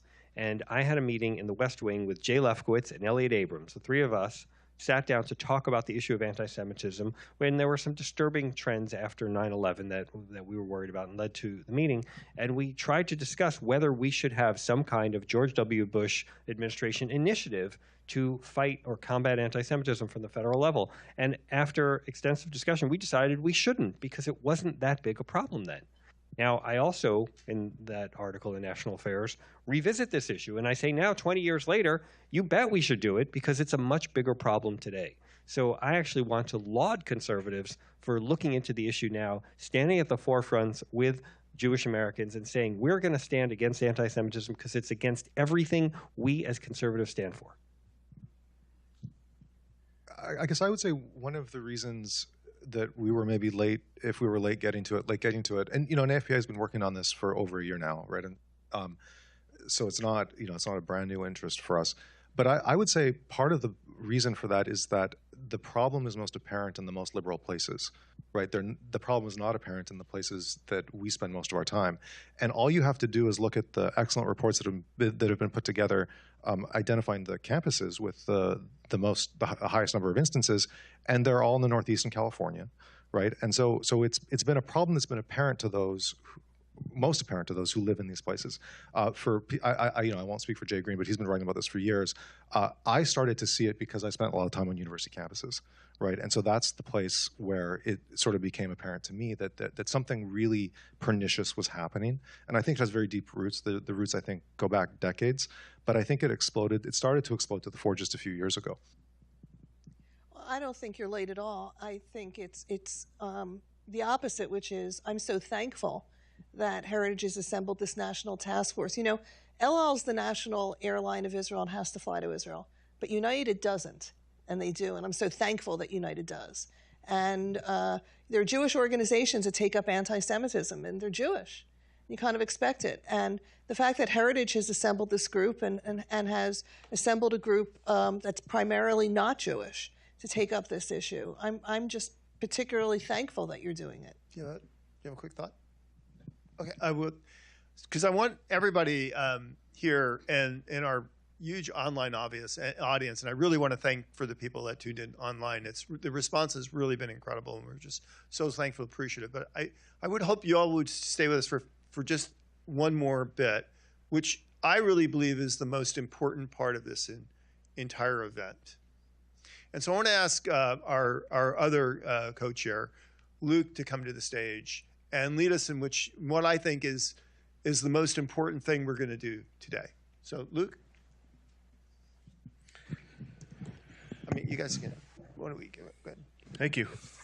Thank you all for coming. Thank you for Heritage Foundation and the other task force chairs for the opportunity to close this in prayer. Before I do, let me introduce myself. I'm Luke Moon. I am Deputy Director of the Philos Project. I don't think I had a Jewish friend until 2011. So I've not been in this space very long. Went to Israel the first time in 2012. I'm Deputy Director of the Philos Project. I've been to Israel twice since October 7th. The first time was with a famous Christian podcaster, and the second was just a couple weeks ago with former Vice President Mike Pence. It was an incredible opportunity, but also tragic. There is in a sense, there's a world before October 7th and a world after October 7th. And I'm so pleased that we have this opportunity to all join together in this moment. I'm thankful for the other task force chairs, Mario, James, and Ellie, for all their encouragement in this effort.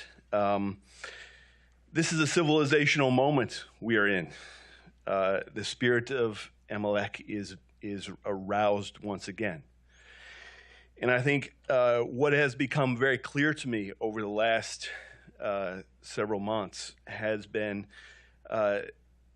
that Western civilization and civilization in general is derived from the blueprint that was given first to the Jewish people and then to the rest of the world. One of the verses that I've held on to greatly over the last several months has been out of Isaiah in the 2nd chapter. It says, "The nations will go up to the mountain of the Lord, and they will learn of the God of Jacob." And then it says that the word will go forth from Zion, the word of the Lord to the ends of the earth. And I think that is what we are seeing, the civilization, those nations that have understood that the blueprint given by God on Mount Sinai is for the whole world and is civilizational. In the New Testament, St. Paul writes that the root sustains you. The root sustains you. You don't sustain the root. He's talking to Gentiles there, and I'm one. I'm have the opportunity now to know a lot of Jews, and it's an opportunity to stand once again in friendship and solidarity every chance I get. And there's been a lot of chances recently. And I hope people who are watching online and people in this room will recognize that it is important now more than ever that we stand together in friendship and solidarity. A civilization is a choice, and it is a choice that we make going from here. Let me pray. Lord, we thank you for this day. We thank you for this opportunity to join together. We recognize that you are doing something great in this world, that you have a plan of restoration of all things and all people. Lord, I pray that as we go from here to this, out from here, that we will take this spirit with us, your spirit, and that we will join forces together to challenge all the enemies of God and all the enemies of his people. Lord, we thank you for this. We pray this in the name of Abraham, Isaac, and Jacob's God, and also I pray this in Jesus' name. Amen.